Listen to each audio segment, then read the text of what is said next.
झारखंडातल्या Trikut पर्वतावयल्यान ropeway अपघातांतल्यान 45 पर्यटकांक वाचोवपाक भारतीय हवाई दळ, लश्कर, INTP आनी NDRFच्या जवानांनी येस आयला।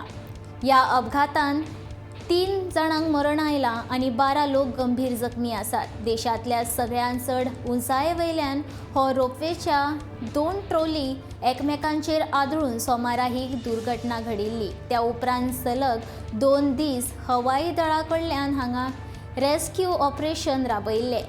बचाव मजगतीं सेफ्टी बेल्ट तुटिल्ल्या कारणान हेलिकॉप्टरांतल्यान सकयल पडिल्ल्यान एका मनशाक मरण आयलें आनी एक बायल सकयल पडिल्ल्यान ती गंभीर जखमी जाल्या।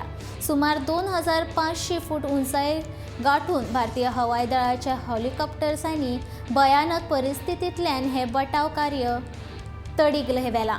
ह्या अपघाताची फुडली कारवाय करपाचे न्यायालयान आदेश दिला।